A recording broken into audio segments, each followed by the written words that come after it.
Salve, salve, camaradas SGS aqui do canal do Estes Raça, Classe e Revolução. A gente está chegando para mais um vídeo aqui em nosso canal. Vamos abordar um tema polêmico que eu já queria ter abordado há mais tempo aqui no canal, mas eu acho que o momento é ideal e tenho certeza que você vai gostar. O título é Capitão do Mato ou Pai Tomás, qual a melhor analogia para os pretos do MBL? Mas antes de ir ao vídeo, eu queria prestar aqui toda a solidariedade, expressar os meus sentimentos aos familiares e amigos dos jovens que estavam indo para o congresso da UNE, saindo da UFPA, saindo do Pará, indo para Goiás, e infelizmente teve um acidente na estrada, envolvendo o ônibus dessa galera junto com uma carreta, e 3 jovens, infelizmente, faleceram, também o motorista do ônibus, o motorista da carreta, certo? É muito importante que tenha uma apuração muito rigorosa, certo, desse acidente, e desejar aqui muita força para todos vocês, viu, camarada? Inclusive, eu vou estar presente numa mesa aí na sexta-feira, numa atividade organizada pela Juventude Rebeldia, que é uma juventude do PSTU, o partido a qual eu faço parte. Então, toda a nossa solidariedade, muita força. Queria aproveitar também para agradecer a você que tem ajudado a divulgar o nosso canal e pedir a você que ainda não se inscreveu, tá esperando o quê? Inscreva-se em nosso canal. Firmeza? Sem mais delongas, vamos ao vídeo.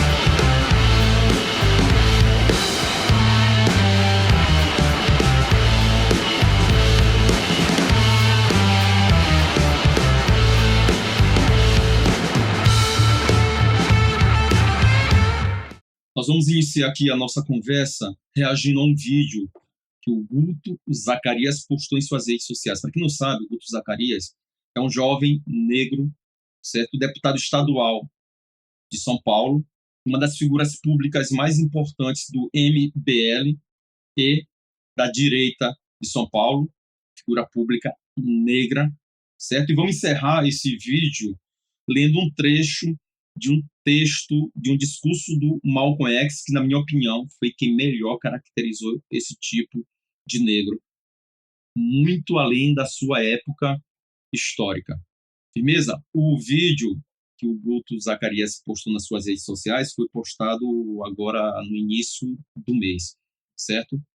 É um discurso do secretário de Segurança Pública de São Paulo, Guilherme Derrite, elogiando o Guto Zacarias pela postura firme que ele tem tido em relação à repressão, à segurança pública, os milhões de reais que ele tem destinado a essa pasta. A gente vai acompanhar, certo, o vídeo, e depois eu vou tecer alguns comentários que vai ajudar a gente a entender qual a melhor analogia para que a gente possa, do ponto de vista histórico, que a gente possa caracterizar esse tipo de negro. Vamos aqui ao vídeo. Nos apoiando, nos ajudando com alguns milhões de reais, Agradecer pelo seu trabalho como parlamentar na Assembleia Legislativa, agradecer como secretário a sua doação, especialmente na pauta da segurança pública, nessa pasta, não só naquilo que a gente mais espera de um parlamentar, de posicionamento firme, defendendo de forma incisiva aquilo que acredita e dá certo no combate ao crime organizado, mais do que isso, nos apoiando e nos ajudando com alguns milhões de reais que o senhor já destinou para a Secretaria de Segurança Pública, para as forças policiais, Polícia Civil, Militar, Corpo de Bombeiros. E da minha parte agradecer ao seu trabalho, agradecer o apoio, agradecer aos policiais do Estado de São Paulo. Nós tivemos que dispor a inteligência policial, nosso efetivo, câmeras de monitoramento e o policiamento rodoviário nesses pontos estratégicos das rodovias, e nós aumentamos demasiadamente a pressão de drogas, asfixiando financeiramente essa organização criminosa. As forças policiais aqui em São Paulo, Guarda Municipal, Polícia Militar, Polícia Civil, fazem um grande trabalho, prendem os criminosos, apreendem quantidades volumosas de recursos, e depois de tudo isso comprovado, em trânsito julgado que era recurso da lavagem de dinheiro, o recurso do crime organizado ia para a União e não voltava para o Estado de São Paulo. Nós invertemos essa lógica. No segundo semestre do ano passado, o governador assinou o decreto regulamentando isso, e de novembro para cá, os recursos começaram a ser direcionados para o FISP, que é o Fundo de Incentivo da própria Secretaria de Segurança Pública. São 9,8 bilhões de de reais identificados em contas provenientes da lavagem de dinheiro do crime organizado. Não é segredo para ninguém que nós enfrentamos as duas maiores operações de combate ao crime organizado da história do Estado de São Paulo, Operação Escudo e Operação Verão.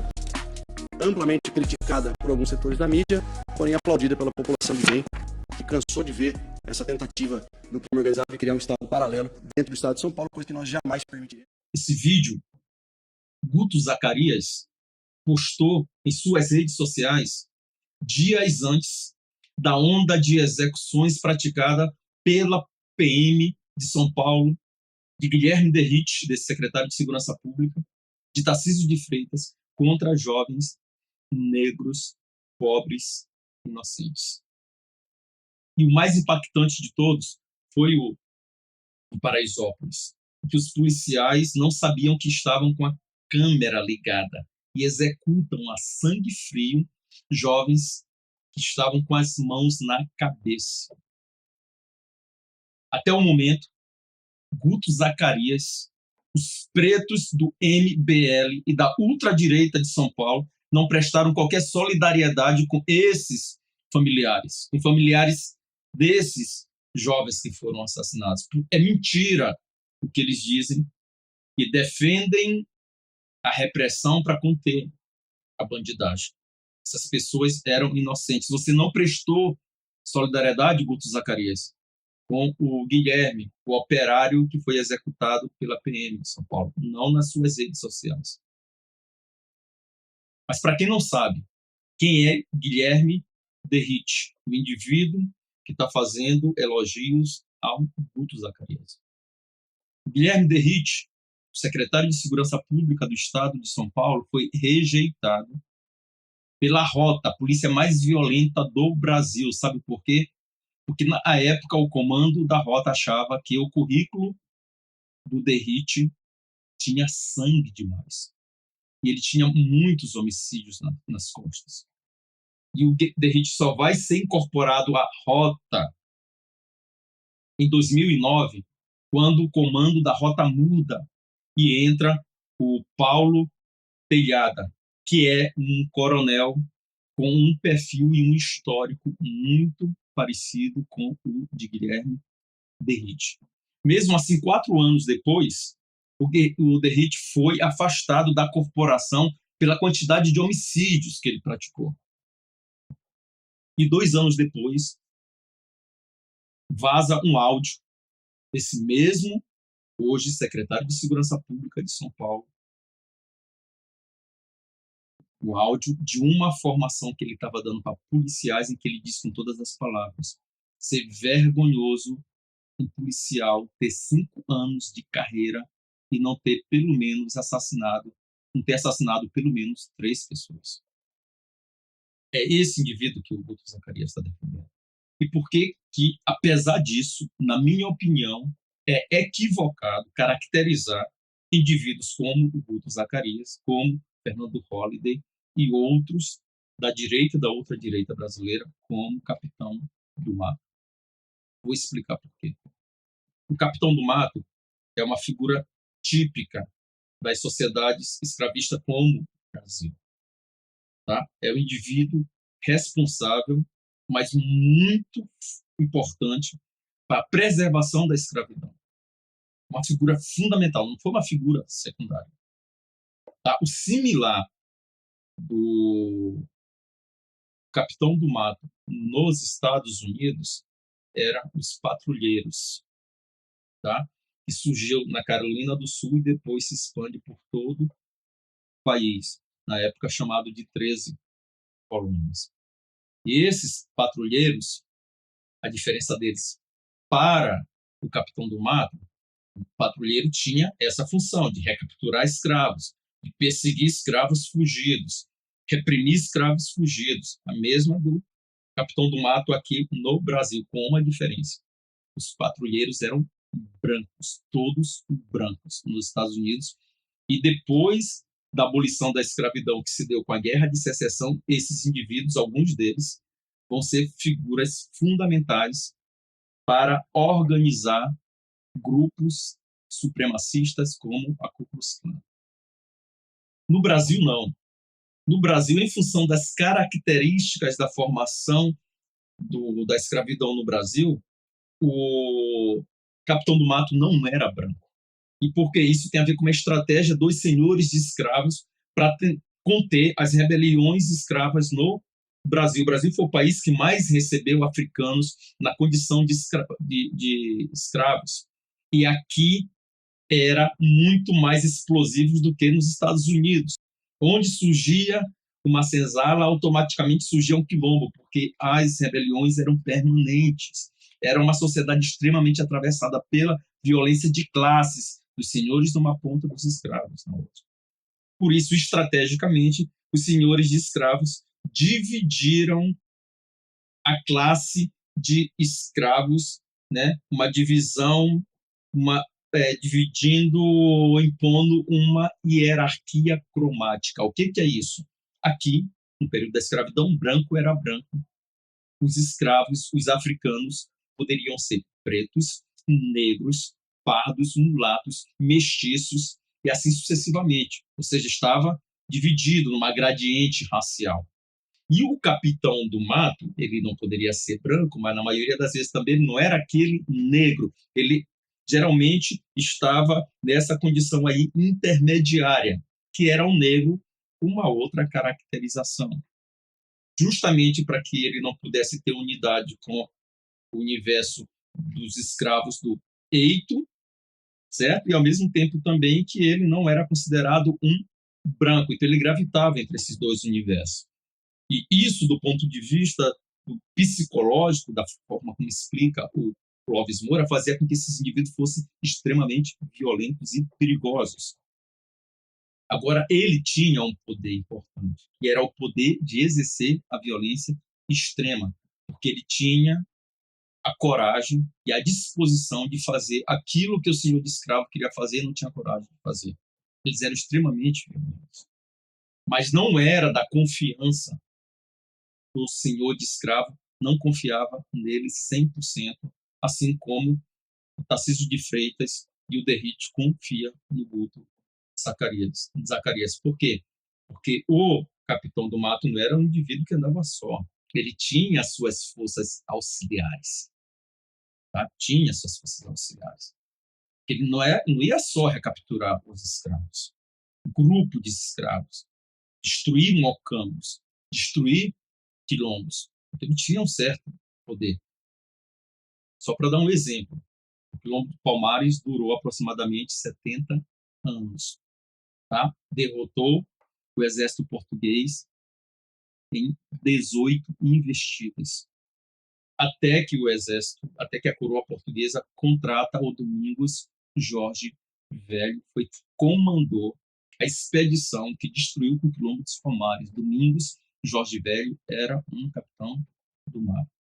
Em período de crises, o capitão do mato, às vezes, era contratado por um senhor de escravo para invadir a fazenda do outro senhor de escravos e pegar os escravos e levar para outra fazenda.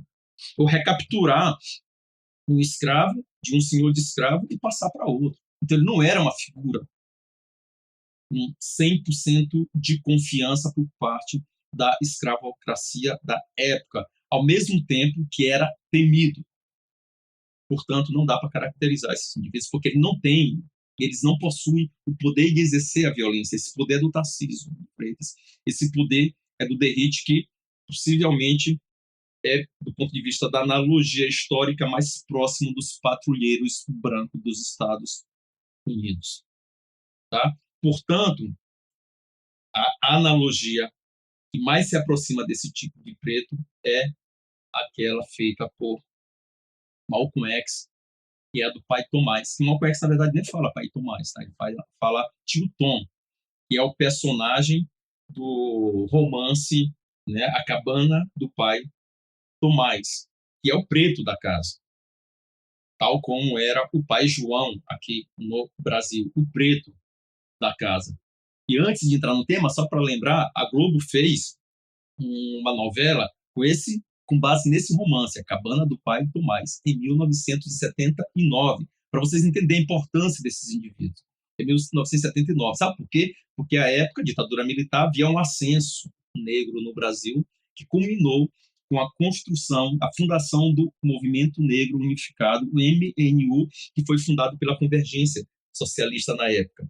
1978, um ano depois, a Globo faz A Cabana do Pai, Tomás, que é do negro submisso ao seu senhor, completamente submisso ao seu senhor. Diferente do Capitão do Mato, o negro da casa ele não poderia discordar de maneira alguma do senhor de escravo. Eu acho até que a caracterização que o Malcolm X faz é equivocada e é sectária em relação aos líderes negros da época. Não cabe para o Martin Luther King, porque o Martin Luther King ele não era contra a organização do movimento negro, muito pelo contrário, ele se organizou para combater o racismo, diferente do Guto Zacarias, diferente do Fernando Holliday. Tá? O Martin Luther King não passava pano para racista, assumidamente racista, para branco assumidamente racista. Ele não defendia a repressão das comunidades negras. E ele prestava solidariedade com os negros que eram, com as familiares dos negros que eram executados pela polícia dos Estados Unidos. Eu acho que a caracterização de Malcolm X para liberais negros, liderança como Martin Luther King, não cabe como o pai Tomás, encaixa como uma luva nesses negros aqui, da ultradireita, da direita brasileira do século XXI. É que mais se aproxima.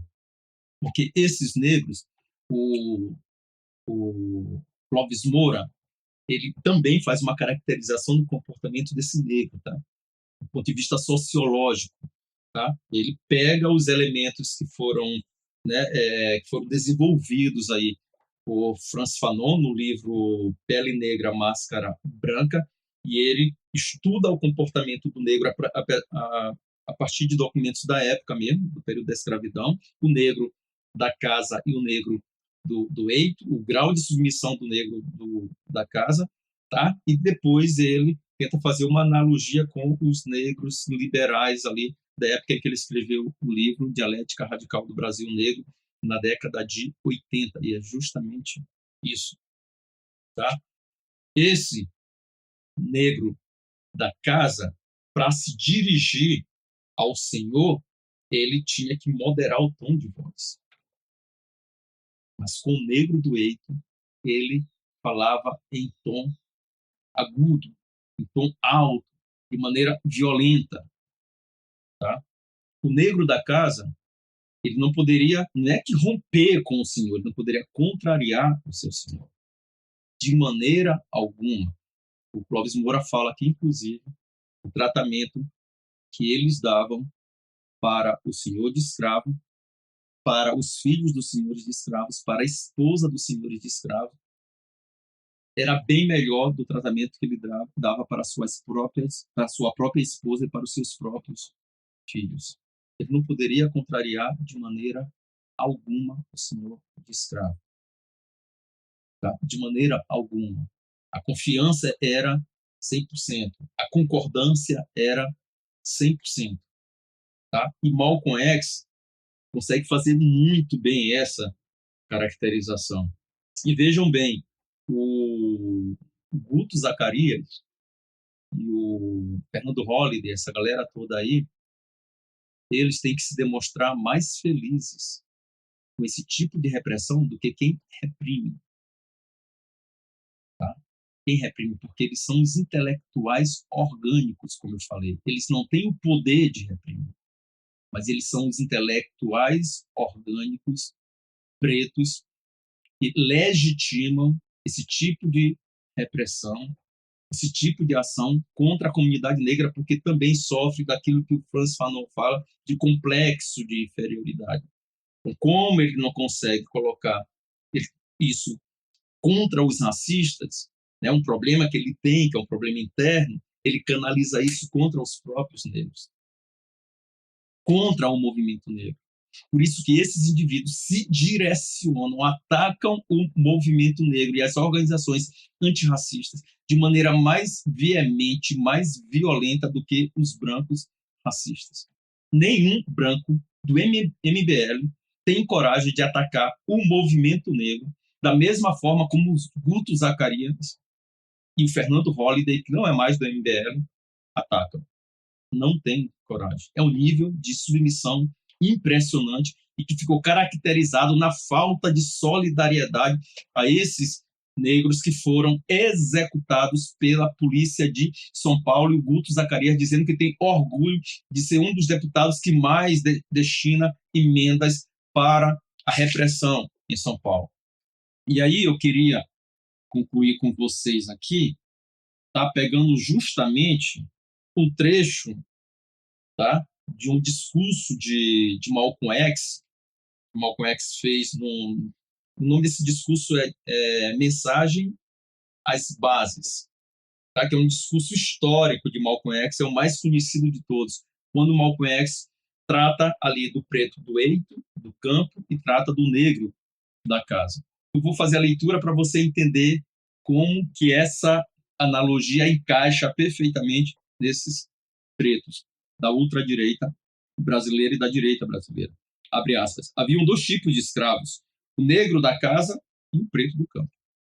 Sobre os negros da casa, eles moravam na casa com o senhor.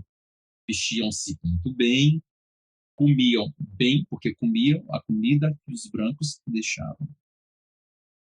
Eles viviam no porão, mas ainda viviam perto do senhor. E eles amavam o senhor, mais do que o senhor amava a si próprio. É o que o Clóvis Moura coloca no livro dele. Eles dariam a vida para salvar a casa do Senhor mais rápido do que o próprio Senhor. Se o Senhor dissesse, temos uma boa casa aqui, o negro da casa diria, sim, temos uma boa casa aqui. Sempre que o Senhor dizia, nós, ele repetia, nós. É isso que podemos dizer de um negro da casa. Aí o Malcolm X continua. Se a casa do Senhor pegasse fogo, o negro da casa lutaria mais duramente para extinguir o incêndio do que o próprio Senhor faria. Se o Senhor adoecesse, o negro da casa, abre aspas, qual é o problema, Senhor? Estamos doentes? Estamos doentes. Ele se identificou com o Senhor mais do que o Senhor se identificou consigo mesmo. E se você virar para um negro da casa e disser, vamos fugir, vamos escapar, vamos nos separar, o negro da casa olharia para você e diria, homem, você é louco? O que quer dizer se libertar? Onde vou poder usar roupas melhores do que estas? Onde poderei comer uma comida melhor do que a que me dão? Assim agiria o negro da casa. Naqueles dias, ele era chamado de negro da casa. E é assim que chamamos hoje, que os chamamos hoje, porque ainda temos vários negros da casa por aí. E eu acho que os negros intelectuais orgânicos, não estou falando os da base, que estão indo sem saber por que estão indo, muitas das vezes decepcionado com os ataques da esquerda reformista. Sim, não estou falando desses negros da favela, certo? Eu estou falando desses intelectuais orgânicos, subservientes a brancos, racistas, burgueses, que defendem a repressão contra a população pobre e favelada. Esses negros do MBL, da ultradireita brasileira, não são capitães do mar, são pai do mais. Paz entre nós e aos senhores.